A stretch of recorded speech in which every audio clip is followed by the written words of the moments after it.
Здравствуйте! Представляем вам наш котел Камелек, твердотопливный, длительного горения. Принцип его работы как у буржуйки, то есть воздухогрейный котел, за счет конвекции воздуха обогревает помещение, то есть не надо его подключать к системе отопления, полностью энергонезависимый котел. Данная модель без конфорки, диаметр котла 556 сантиметров, диаметр топки 46 сантиметров. Котел имеет два режима горения, то есть верхнее длительное горение и нижнее сезонное горение. Когда в режиме верхнего горения топится, подача воздуха регулируется через верхнюю заслонку подачи воздуха, а при нижнем горении подача воздуха регулируется уже через нижнюю заслонку. Щибер находится в нижнем двери. В котле предусмотрен зонный ящик, колосник. Полная закладка дров примерно 2 охапки, то есть половина тачки. Длительность горения от 12 часов. То есть в зимнее время можно отапливать даже до 60 квадратных метров помещения. Так, подача воздуха при верхнем горении производится через распределитель воздуха. Так, он поднимается с помощью троса при закладке дров. После розжига его надо отпускать, и по мере возгорания топлива распределитель воздуха сам уже опускается донизу.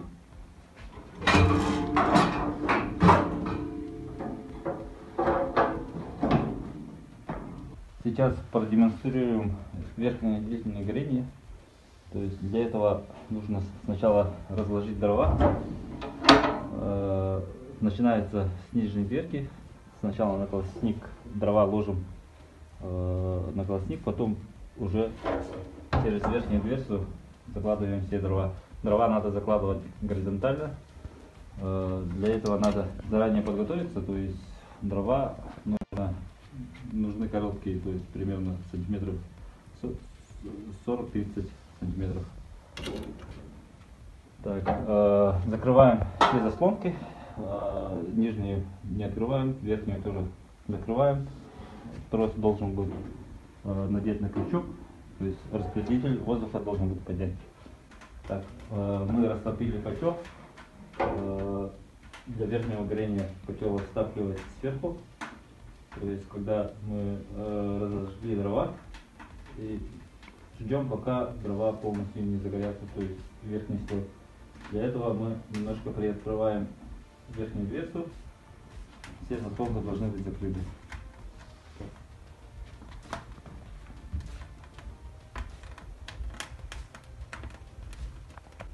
Верхний слой у нас уже начинает разгораться. Теперь закрываем верхнюю дверцу, открываем шибер, ставим на нужную тягу, то есть регулировка механическая.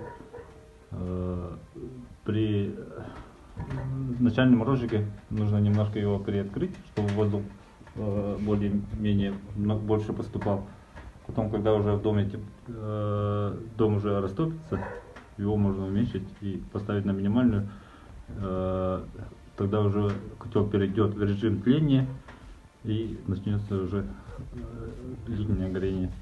И опускаем наш распределитель воздуха. Когда мы поднимаем трос, распределитель воздуха уже ложится на горящие дрова. Диаметр дымохода наших котлов 160 мм. Минимальная высота дымохода должна быть 3 метра. В данном котле установлен 7000 дымоход, то есть утепленный. Внутри нержавейка, снаружи оцинковка. Утеплен негорючей минеральной ватой.